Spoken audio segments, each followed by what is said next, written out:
Our staff. I can't say enough good things about our staff and the animals that were here today.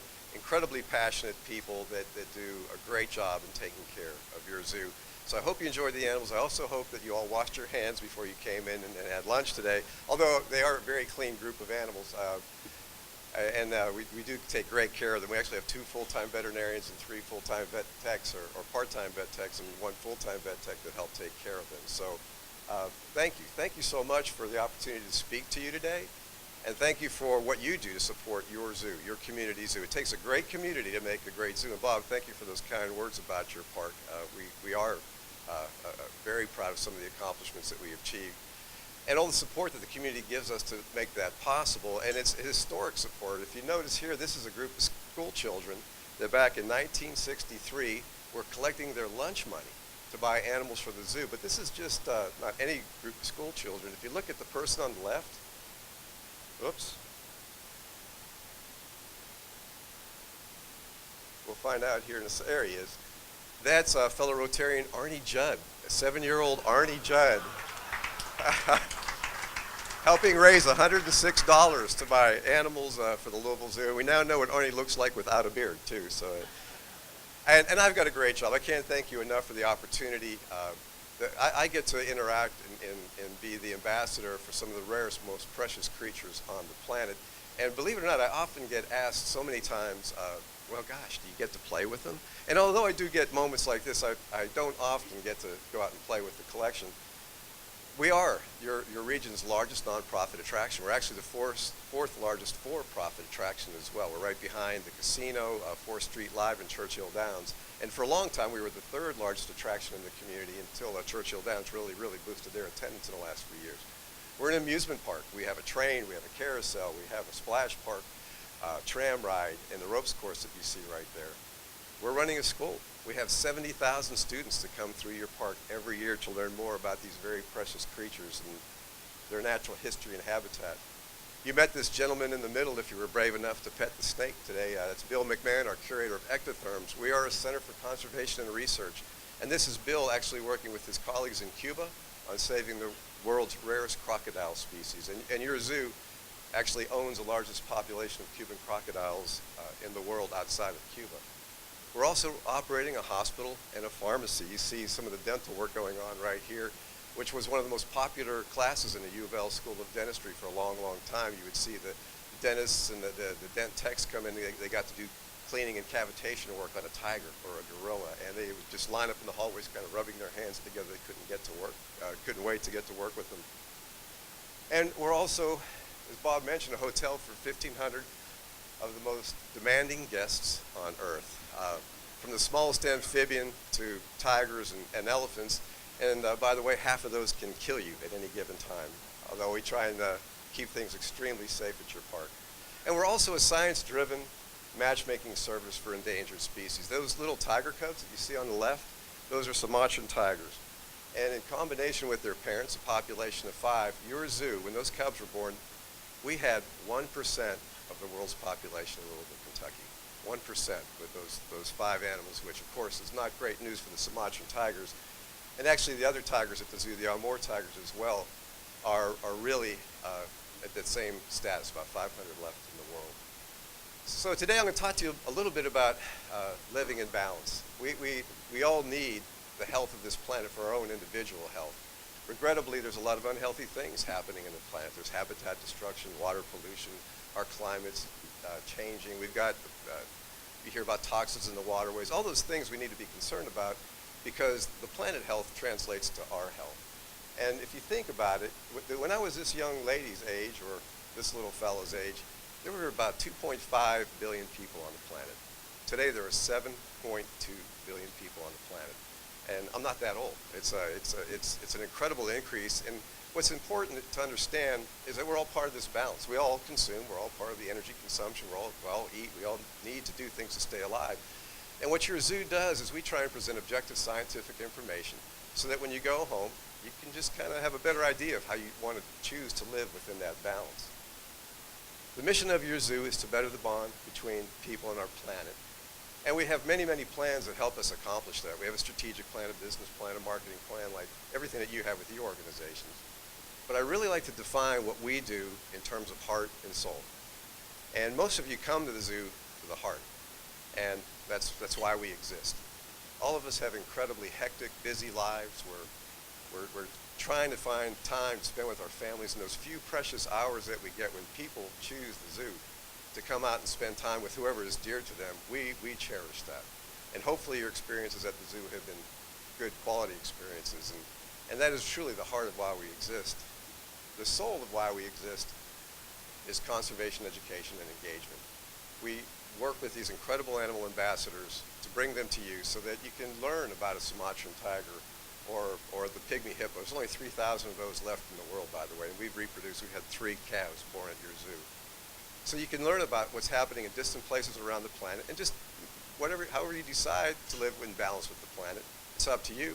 We're just giving you the information to help make those choices, because of course the health of our planet relates to our health.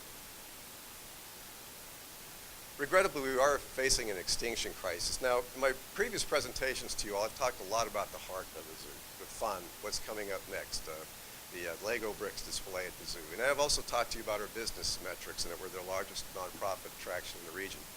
But today I want to talk a little bit about the soul of why we exist. This extinction crisis is affecting many, many different types of habitats. We're experiencing more coral bleaching because our ocean waters are getting warmer. And when coral bleaches, it's more fragile. The coral reef, if it dies off, it is ground zero of the food chain. It is the base of the food chain pyramid. It affects the fish, it affects the sharks, it affects fish that we eat. The amphibian crisis, most people don't realize this, but 1/3 of all amphibians on the planet are in imminent danger of extinction. Not just being endangered, but extinct.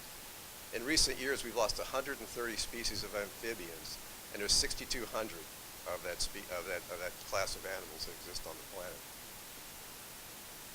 What you see here is the last male northern white rhino in the world. He's protected around the clock in Kenya, and we're hoping that he might breed with a few remaining females to continue his species for years to come. And African elephants, 96 of them are being killed every day for their ivory. Regrettably, it's an underworld type of criminal activity which is fueling terrorism. The ivory is being sent to Southeast Asia. It's carved into intricate art pieces, and then it's sold around the world. And it's really tough to regulate because what's antique, what's contemporary ivory. And believe it or not, the U.S. has been the third largest importer of illegal ivory in the world for the last several years. But what can we do about it? I just don't want to leave you with gloom and doom. Of course not. What can we do to make a difference with all of these things? Well, if you look at the bottom of that slide, there's a website, 96 Elephants, which is sponsored by the Wildlife Conservation Society out of New York, also known as the Bronx Zoo. And they've started this website. They're trying to create awareness. They have a global petition that you can sign on to just to bring awareness about what's happening, and every country can decide how to influence their legislature as they see fit to stop this illegal trade. Right now, the states of New Jersey, New York have passed ivory bans. You can no longer sell ivory in any way, shape, or form in those states. And Florida and California are also considering taking on that legislation. When we decided to have orangutans at your zoo, the population was not much less than what you see there at the turn of the last century. There was about, maybe 175,000 in the world. By the time we opened in 1996, the population was down to 100,000 orangutan, and today there's 40,000. They're estimated that they will probably be extinct in the next 20 years. This is a very high-thinking animal. We've actually done research with our orangs, and they will test out, in terms of problem solving, the equivalent of a third-year engineering student. These are very, very deep-thinking animals. And we won't talk about their GPA. So why is this happening? Why are orangutans becoming so endangered? It's palm oil. If you go to the grocery store, when you walk down any of the baked food product aisles, you'll find palm oil in just about every baked good. You'll even find it in things like shaving cream. So why is palm oil such a staple in all these food products? If you remember the word trans fats, do you remember how we all biggie-sized our lives? You had to have a bigger Coke, you had to have a bigger burger. And then we became trans fat conscious. Well, palm oil is a tree that produces a real low trans fat oil. Indonesia, to take advantage of this market opportunity, has clear-cut their forests for palm oil plantations. It's a good idea. They're making lots of money. But in doing so, they're wiping out the orangutan's natural habitat. So what can you do about it? Again, this is what's going on. What can you do to make a difference? There are sustainable palm oils. There are ranches and farms that have been there for a long, long time. So a little bit of awareness. If you look for that emblem, if you're looking for products that are made with sustainable palm oil, you help decrease that demand and you can help save orangutans. Gorillas and African elephants have been, believe it or not, been killed for meat consumption for centuries by indigenous folks. But what's happened in recent time, and this actually was a story we talked about when we first opened up Gorilla Forest in 2002, what's been going on in recent time is we all carry cell phones and iPhones, and in each one of those there's a mineral called coltan. Now coltan can be found in two places in the world. One is Australia, and there, of course, we're paying developed country prices for it, and it's a lot cheaper to get it from central Congo and Kahuzi-Biega, a national wildlife reserve. So it's shallow mine in Congo for a very, very low price. Regrettably, not only is it causing an increase in bushmeat consumption, because now you have roads into the impenetrable forest. People can get gorilla meat to markets a lot quicker. So the gorillas are being killed at exponential rates to provide that meat throughout the planet. It's illegal, but still can be sold in that regard. And it's all being fueled by the coltan industry. Mining that coltan goes into our cell phones. We've had a huge cell phone boom in the last 20 years. So again, what can we do about it? Well, believe it or not, in our hometown, EcoCell, a local company, this was a local startup, and Eric Ronet, the proprietor, he actually was inspired to start this company after he learned about bushmeat at your zoo. They were the largest recyclers of cell phones. Before now, that market's really exploded. There's a lot of companies that now recycle cell phones. And with the help of EcoCell, we actually were the largest recycler of cell phones in the country for a number of years. Your zoo was. Along with that, this awareness, Apple now buys all of their coltan either out of recycled materials or from Australian sources. So it's that whole concept of what can we do? Well, a little bit of awareness, a little bit of a lifestyle choice can make a huge impact on our planet. So in 1998, we were master planning for your zoo. And if you look at that bottom left corner, our polar bear exhibit was getting a little bit tired. We weren't real proud of it, and we decided to stay in the polar bear business. Most other zoos are getting out of polar bears because they're expensive exhibits to build. But we felt that, well, this climate change thing, the Arctic ice, might be a real problem someday. So regrettably, we were correct. By 2007, polar bears were uplisted to a threatened species, and their numbers are in decline. A lot of the populations in the there's southern and northern roaming populations around the Arctic Circle, and the ones that are a little bit more southern latitude are really having a hard time of it. And Bob mentioned to you our Glacier Run exhibit, which we're really, really proud of. When you come to your zoo, you may notice that for the last 20 years, our exhibits just don't represent the remaining wild habitat, because we really believe that that's just half the story. There's 7.2 billion of us now. If we don't show human beings trying to live in harmony with the planet, we're kind of failing half of that story, the half that we have control over. So Glacier Run is a replica of a real town in Churchill, Canada, on the west coast of the Hudson Bay. And we really try and show how this community is learning to coexist with polar bears and actually trying to help polar bears, and along with it, build business. Let's build a tourist industry which is sustainable and help that local economy. So that's what Glacier Run is modeled, and that's what we accomplished in our storyline with that exhibit. We also had goals with that project to rescue animals. When we put that as a project goal, I never believed that we would have ended up with, we have 5 animals in Glacier Run that wouldn't have been alive today without your zoo. You see these 2 grizzly bears, those were cubs when they came in. They weighed 60 pounds. They came in with their mom, and they were third strike bears. I don't know if you're familiar with the program, but U.S. Fish and Wildlife Services, when a bear goes into human habitation, usually to raid a chicken coop or a pig pen, they'll catch them up, they'll kind of harass them, and they'll take them way out into the forest so that they don't come back in. We want to have that nice, healthy separation so you don't have that unhealthy interface.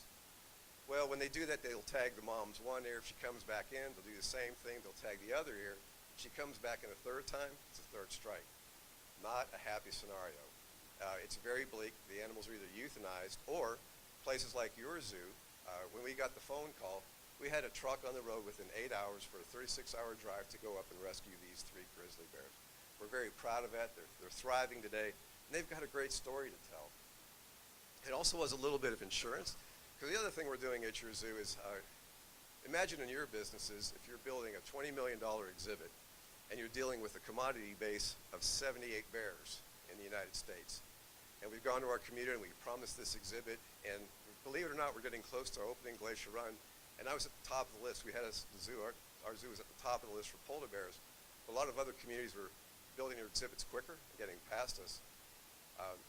I wanted to make sure we had polar bears on opening day. Not a career move to do otherwise.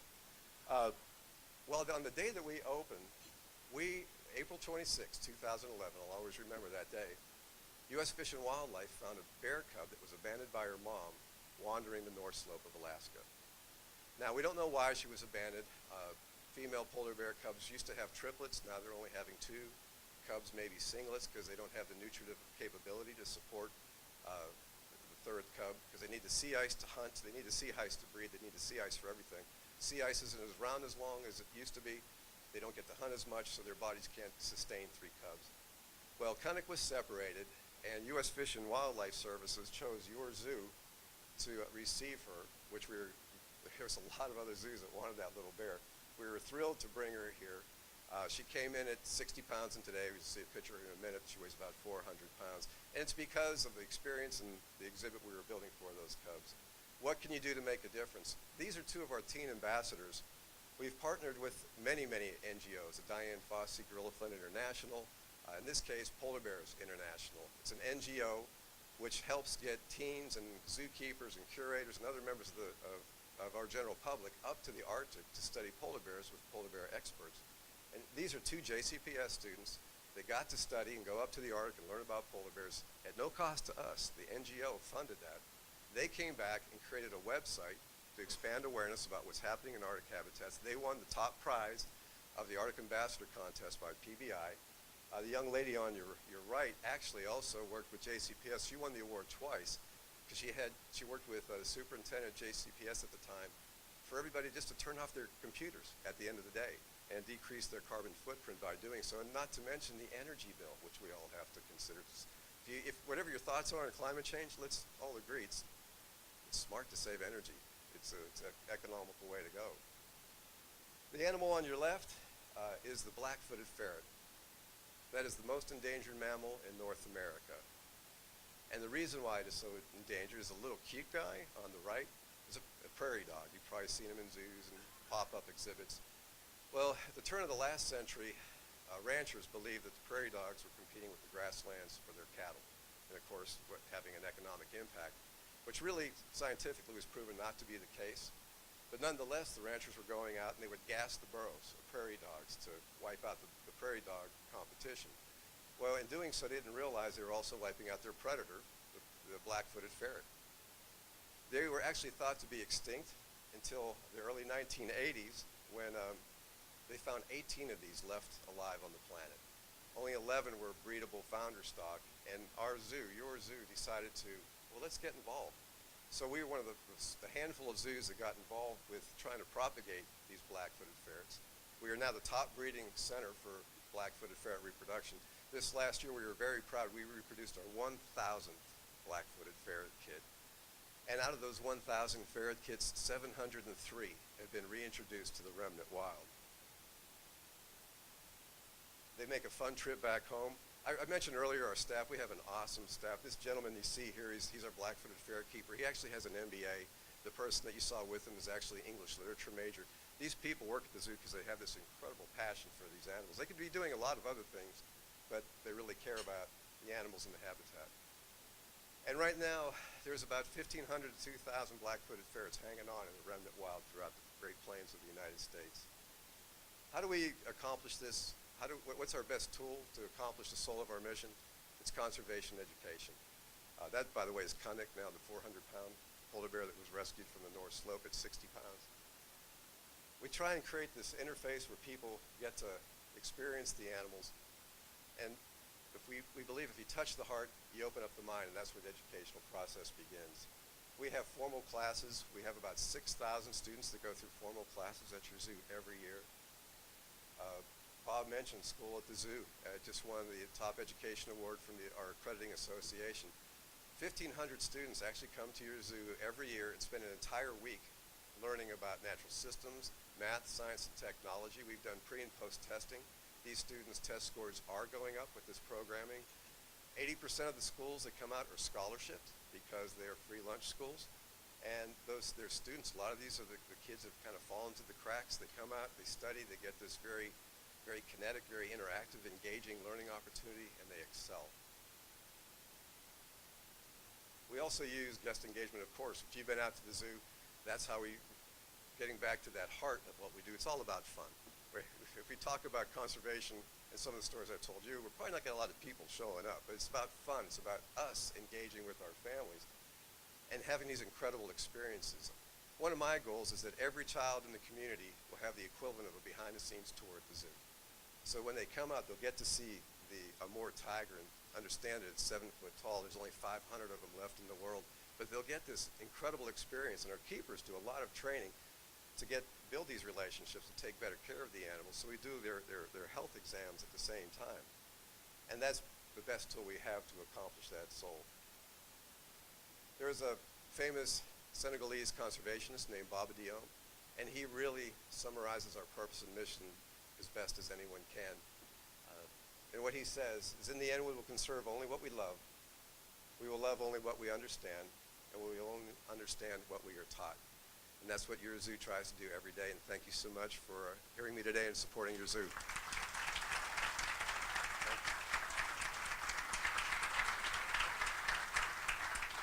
We've got time for just a couple of questions. Anyone have any questions they'd like to ask John? I have one coming from over here. Larry?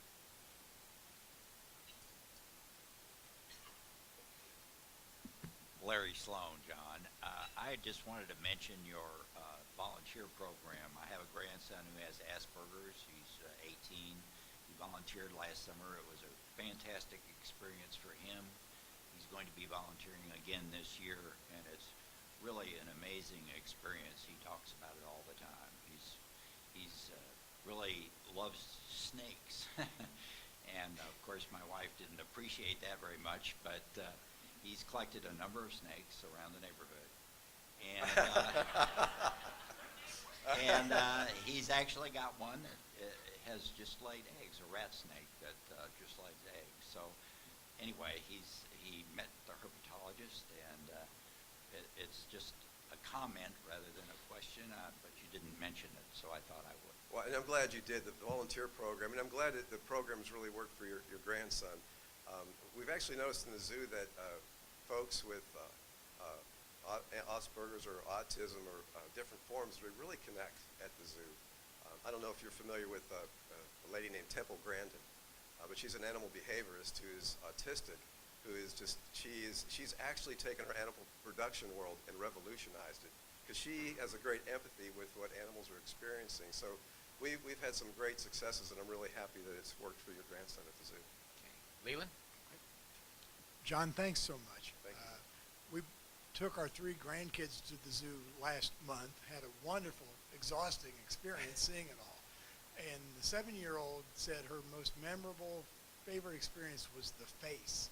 The face was that orangutan who worked his way around the enclosure and ended up nose to nose with her. I think they both enjoyed it.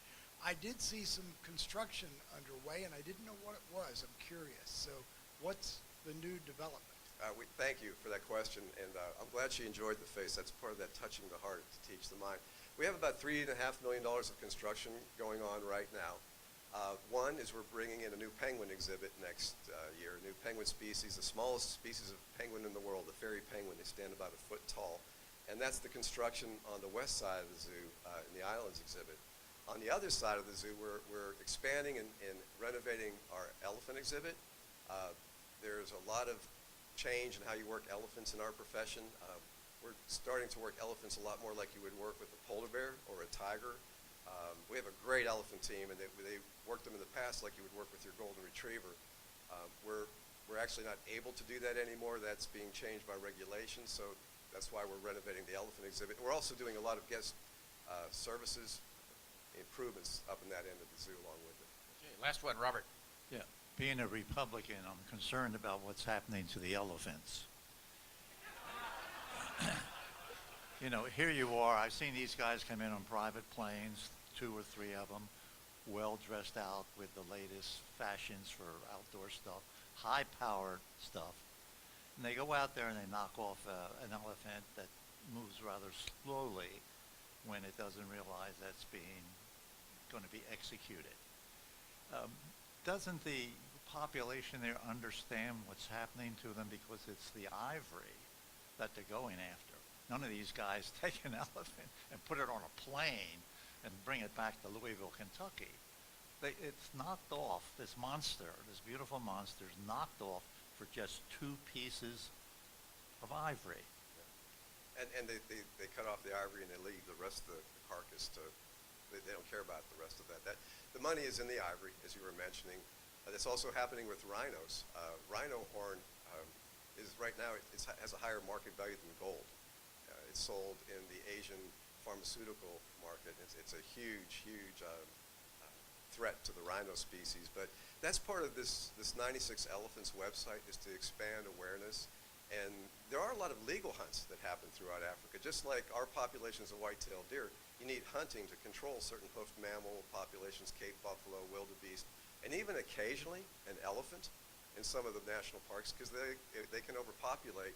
Now, most of those cullings of elephants those elephants aren't usually killed. They're collected and then they're shipped to preserves or zoos around the world. But the illegal poaching is having a dramatic impact. The elephant population 10 years ago was about 400,000. It's now down to below 200,000. And if you look at 96 elephants every day, is about 35,000 a year. It's not going to take too long until we have, hopefully we won't get there. Hopefully this website will work things out and we'll be able to save that species. Thank you, John, very much. Thanks. Yeah.